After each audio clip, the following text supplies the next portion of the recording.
Shalom, Om Swastiastu, Namo Buddhaya, Salam Rahayu, dan Salam Budaya. Sahabat channel Ahmad Yani Iliin dimanapun saudara berada, alhamdulillah tim dari sahabat channel Ahmad Yani Iliin sekarang berada di kota Banyuwangi, lebih tepatnya di Alas Purwo. Dan sekarang ini kita duduk di salah satu tempat yang diberi nama Candi Giri Saloko. Dan kebetulan di samping kanan saya ada Pak siapa namanya? Adi Warsito. Pak Adi Warsito yang di sini sebagai sesepuhnya di sini. Kita akan bincang-bincang santai tentang Alas Purwo atau tentang sejarah daripada Alas Purwo yang terkenal sangat mistik bagi masyarakat Nusantara. Nah, saya mungkin mewakili masyarakat Indonesia, Pak Adi. Siap. Jadi mindset masyarakat Indonesia tentang Alas Purwo pasti tidak jauh dengan hal yang namanya keangkeran atau kemistisan. Ya. Tapi sebelum ke arah situ, adakah sejarah tentang Alas Purwo ini sehingga masyarakat itu bisa bermindset seperti itu, bermindset tentang angker Alas Purwo, angker. Bagaimana, Pak? Ya, Gus, izin Gus ya. Siap. Rahayu. Begini Gus, kalau kita bicara Alas Purwo, kita bicara tentang alamnya dulu. Kita bicara tentang peradaban yang ada di Alas Purwo. Kita bicara tentang alamnya dulu. Jadi Alas Purwo ini tercipta, kalau sejarah geologinya kan, karena dorongan lempeng Australia kan, sekian juta tahun yang lalu. Lempengan itu Australia? Lempeng Australia. Kalau ahli geologi bisa cerita tentang itu. Sehingga di bawahnya itu banyak mineral, banyak tanahnya adalah tanah kas tua atau batu keras, yang di situ banyak menyimpan air dan sumber air dan sebagainya. Itu dalam teori meditasi, Gus. Itu kan ada namanya pancadhatu. Batu keras itu kan pancadhatu, terdiri ada kandungan emasnya, ada kandungan peraknya, ada kandungan tembaganya, kan begitu dari batu-batuan itu. Walaupun itu bukan berbentuk lempengan tembaga atau lempengan emas ya, tapi batunya itu kan ada kandungan itu. Ya, otomatis itu pertama orang di Alas Purwo itu akan merasakan sehat jasmani dan rohani. Itu makanya Alas Purwo itu dibuat antara wingit dan sebagainya. Di samping itu Alas Purwo ini banyak pohon-pohon yang berdaun tebal, Gus. Jadi berdaun tebal itu oksigennya bagus, mengaktifkan otak kita, otomatis kita akan menjadi sehat, otomatis inspirasi, kalau sehat jasmani dan sehat rohani, otomatis kita akan mendapatkan inspirasi baru. Manusia kan harus punya cipta rasa karsa ya. Kalau kita cipta yang bagus, karsa yang bagus, rasa yang bagus, akan tercipta juga ya sesuatu yang bagus. Terus yang kedua tentang sejarah Borobudur di Selaka Alas Purwo. Itu di Alas Purwo itu ada beberapa situs peradaban yang jauh sebelum agama-agama yang ada itu datang ke Indonesia, sebelum Hindu-Buddha lah. Itu ada Batu Berunda, ada situs Kawitan. Yang jelas ada empat kiblat, 4 tempat, dan satu di tengah yaitu Gunung Tugu. Gunung Tugu ya, itu harus perjalanan 6 jam. Ada sampai sekarang masih ada Gunung Tugu. Itu situs purbakalanya masih ada. Itu batu berundak, ya dulu Indonesia mengenal dengan sistem pemujaan batu berundak. Batu berundak itu apa bentuknya, undak-undakan gitu, Pak? Ya dulunya begitu, terus ada tanah di tengahnya itu kosong, tapi sekarang ada seperti piramid itu di tengahnya. Mohon maaf itu belum terdaftar, belum diregister oleh Balai Cagar Budaya Berulang. Terus kita tentang itu peradaban dulu ya. Terus di Sembulungan dulu diketemukan Lingga dan Yoni. Kita ketahui Lingga Yoni itu siwaistis, jauh sebelum ada bentuk persembahyangan bentuk pura. Ya, terus kita maju lagi sedikit tentang sejarah Alas Purwo. Alas Purwo itu diawali oleh panitia Hari Raya Pagerwesi. Itu sepupu saya yang dulu sudah sebagian sudah meninggal. Dari sanalah didukung oleh pejabat Departemen Kehutanan namanya namanya waktu itu, untuk mengajukan tanah hak guna ibadah kepada menteri. Saya ingat sekali menterinya Pak Hasrul Harhab. Tahun berapa itu? Ke tahun 93. Tahun 93. Ya, 93. Karena zamannya Pak Harto ya. Nah, itu ketemu waktu tahun 90, 88 saya sudah masuk ke sini. Nah, itu ketemu dengan pejabat, minta aja. Dan Alas Purwo itu waktu itu sepi. Jadi boleh katakan jalmo moro jalmo mati. Karena apa? Pada waktu itu ya. Karena apa? Di sini adalah endemik malaria tahun itu. Endemik malaria.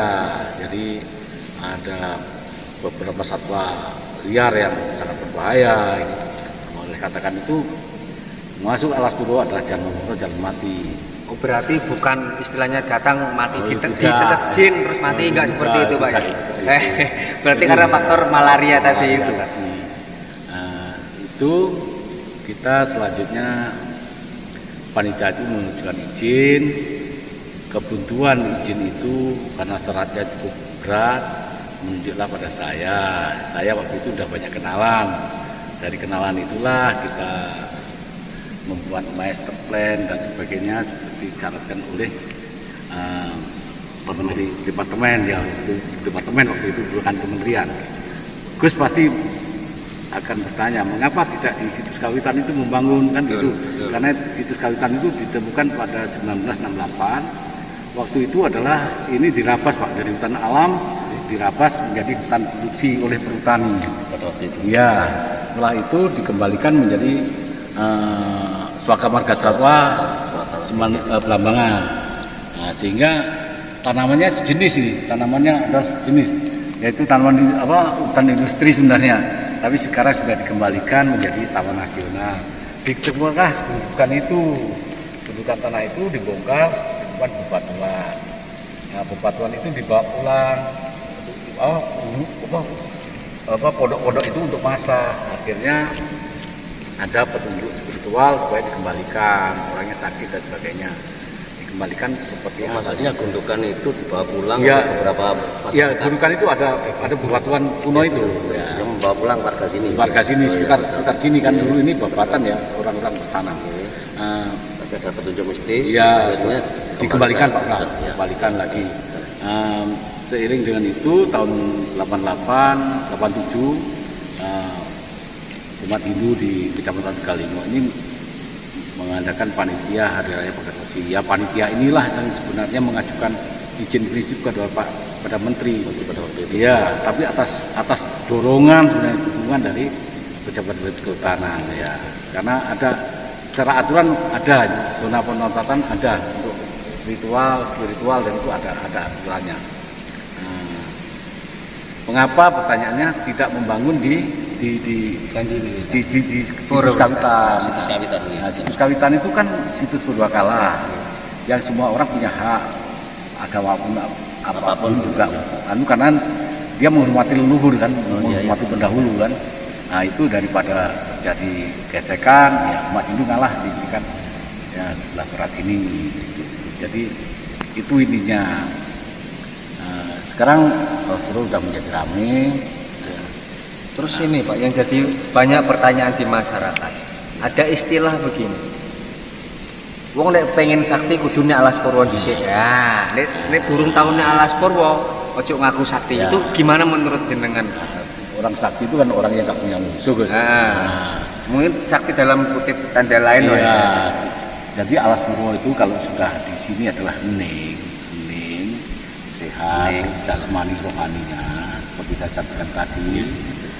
Itu kita akan selalu berbuat baik. Apa sih tujuan kita beragama? Kalau umat Islam supaya untuk menegakkan agama. Ya. Kalau menegakkan agama apa?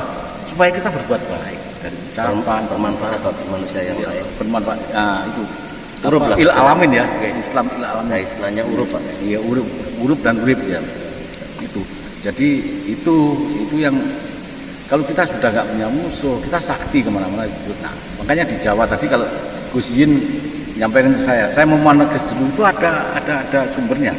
Jadi orang itu wajib manembah sesuai agama dan kepercayaannya. Tanda kutip di Indonesia ada kepercayaan.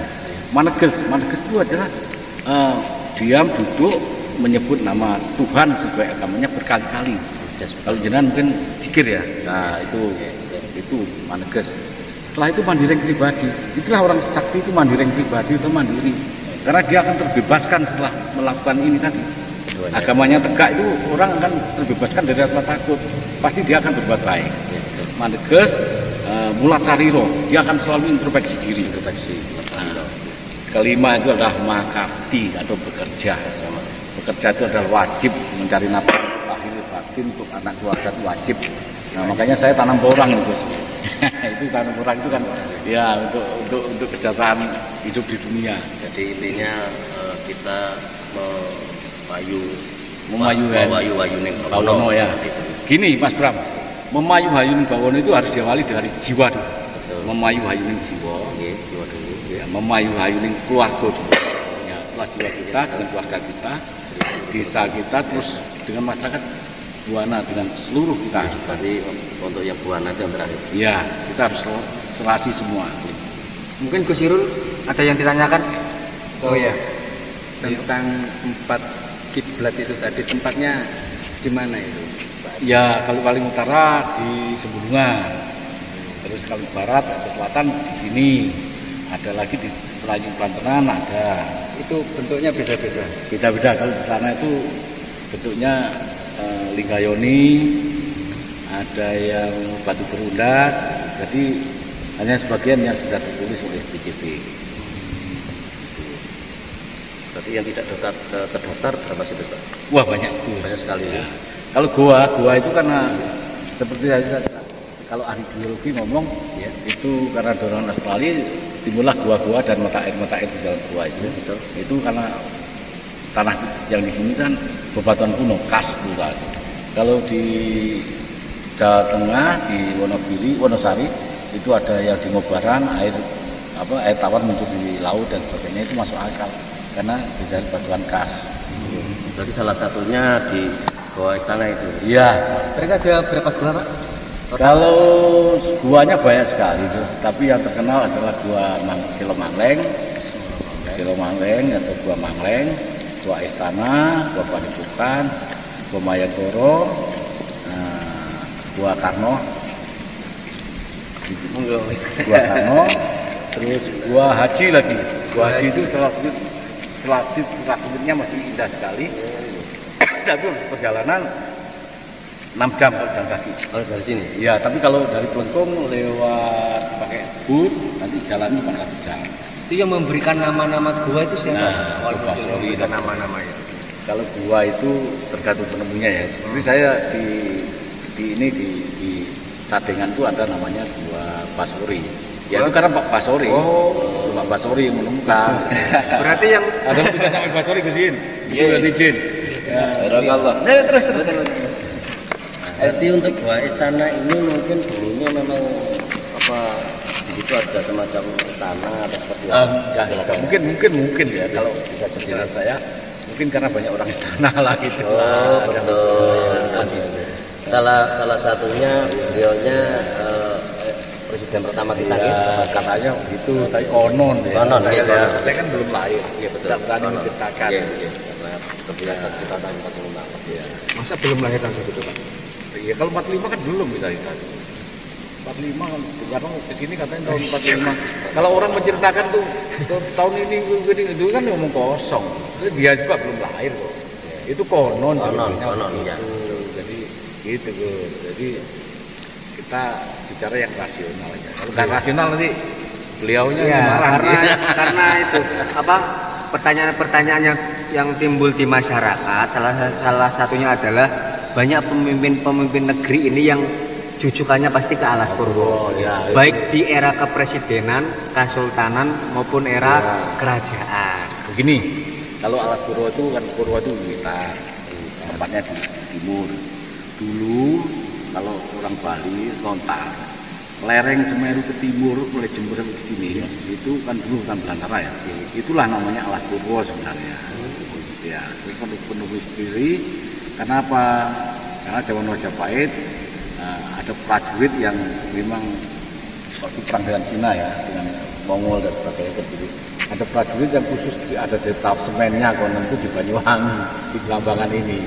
Gitu. Jadi memang sakti-sakti karena diisi dengan ilmu-ilmu kanuragan. Mungkin kalau sekarang namanya Kopassus lah. Nah, terus mungkin kalau sekarang tadi ada di sana ada prasasti untuk latihan TNI Angkatan Laut, apa terinspirasi dari zaman yang jenengan sebutkan tadi, Ya, Pak? alamnya mungkin begitu Pak, alamnya itu ada apa Intai Habibie itu saya ada di situ waktu itu. Tapi saya nggak menciptakan. Memang alam volumenya besar, powernya kuat dan sebagainya untuk melatih apa prajurit-prajurit pilihan ya carikan alam yang karena perang yang sebenarnya begitu. Ya, terus terakhir latihan itu pada tahun berapa? Setelah itu terus sudah tidak ada latihan lagi. 3 tahun yang lalu. Oh, berarti masih baru saja ya, Pak? Iya, iya. Berarti 3 tahun yang lalu masih digunakan untuk latihan. Kalau sekarang gerajakan ya. Sekarang gerajakan. Oh, sekarang berpindah geser ke gerajakan ya? Karena ini lawan nasional yang mungkin Banyak pertimbangan. Iya, banyak Iya, pertimbangan. betul, betul. Secara aturan mungkin Pak. Iya, iya, betul. Karena di sini juga banyak satwa yang masih banyak sekali yang harus dilindungi kan yang harus sampahnya. dilindungi, betul, betul. Jadi habitatnya sudah bermacam-macam Mas. Iya. Kita cinta semua lah. Jadi untuk pelestarian lingkungan, Iya. akhirnya latihan ini digeser gitu Iya. ya. Kalau bisa semua itu bersaudara kan. Oh iya, Termasuk hubungan.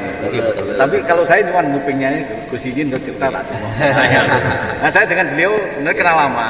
Tak perhatikan kok sekarang bodinya kayak begini nggak saya. Dulu gondrong, Pak Haji. Gondrong ganteng. Nah, itu Dulu gondrong kurus. Berarti kan subur makmur bahagia. Jadi begini Pak Bram, ada tambahan sedikit. Sebentar ada tambahan sedikit Pak Adia. Ya. Jadi begini tambahannya seperti ini. Jadi dulu itu mayoritas terutamanya di wilayah Banyuwangi itu zaman apa namanya Jawa kuno itu masih menganut kepercayaan dengan ritual pancamakara atau disebut dengan panca upama karma, dan mereka itu mempunyai apa ini namanya tentara-tentara hebat di zaman itu. Jadi kanuragan hebat di zaman itu untuk mengetes kanuragannya di wilayah Alas Purwo. Zaman dulu itu disebut dengan apa perkumpulan kanuragan Bairawa. Terus sekarang menjadi apa namanya? Dipakai sama TNI namanya Birawa. Itu atas nama itu dasar dari Bairawa. Itu sejenis aliran kanuragan berarti Bairawa itu. Iya, kanuragan perkumpulan besar. Detasemen bukan kompi atau Iya, apa. akhirnya sekarang apa itu dipakai nama di satuan tentara. Iya. Terus semakin kesini muncullah kerajaan Majapahit yang pada saat itu di kerajaan Majapahit sendiri ini mengalami sebuah gelombang di mana gelombang Majapahit itu akan dihancurkan dari Mongol. Sejarahnya begitu, dihancurkan dari Mongol, Lalu di situ akhirnya yang panglima dari Tuban, siapa sih itu panglima Tuban itu? Ronggolawe, benar. Nah, panglima dari Tuban Ronggolawe itu memanggil tentara-tentara Bairawa untuk melawan. Ternyata tentara Bairawa datang semua ke daerah di daerah apa namanya Tuban sana. Dulu belum Tuban namanya. Dulu belum Tuban. Kalau nggak salah itu namanya Gelagawangi kalau nggak salah daerahnya itu. Belum Tuban. Akhirnya semua masuk ke situ, jadi orang Arab, saudagar Arab yang di wilayah sana itu melihat tentara-tentara apa namanya Bairawa yang datang, karena dia memakai kancut saja, maka secara lughatil Arabiyah bahasa Arab disebut dengan tubuan. Oh, ini pasukan Tuban iki nggih kancutan kabeh. Lah, dipakai Itulah jadi nama Tuban. Tuban itu dari Tuban itu. Nah, terus akhirnya semuanya berkumpul di kapal yang dibuat oleh Ronggolawe yang begitu besar, sehingga Ronggolawe punya politik dalam sebuah peperangan. Akhirnya jangan sampai nanti perangnya di daratan, kita serang di tengah laut. Dasar orang Cina sudah memakai alat perang yang lengkap, pakai baju besi semuanya. Nah, kita yang dari sini datang tubaan hancur semua tubaan tadi. Jadi Ronggolawe memberikan himbauan untuk disikat kapal itu.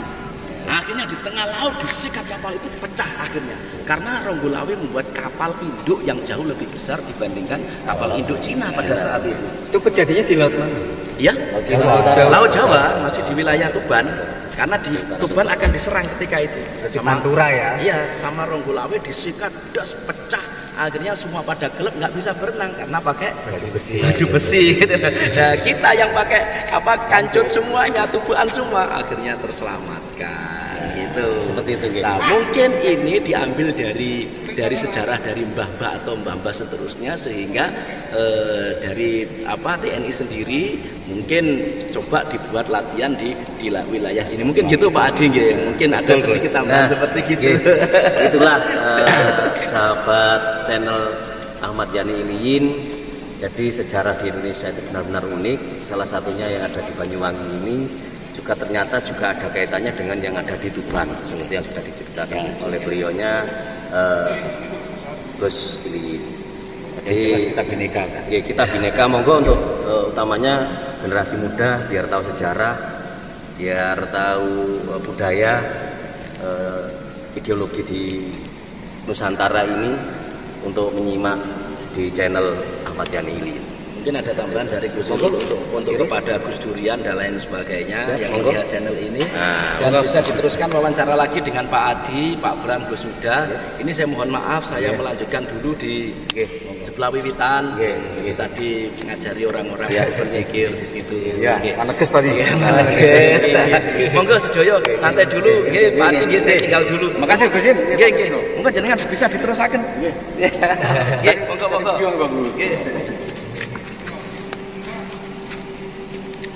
Oke, sahabat channel ini kita lanjut ke part selanjutnya.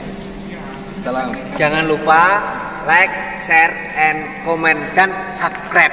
Oke? Terakhir pesannya beliau sama Pak Adi tadi, yang kalau di Alas Purwo yang dulu dikenal Jalmo Moro Jalmo Mati, itu bukan karena ditekek demit atau dipateni demit, enggak, tapi karena malaria. Ayo datang ke Alas Purwo, kita bertafakur, kita bermuhasabah, kita berhubungan dengan alam, mendekatkan diri kita kepada Tuhan melalui jalur alam. Pokoknya ojo lali subscribe channel Ahmad Yani Iliyin. Assalamualaikum warahmatullahi wabarakatuh.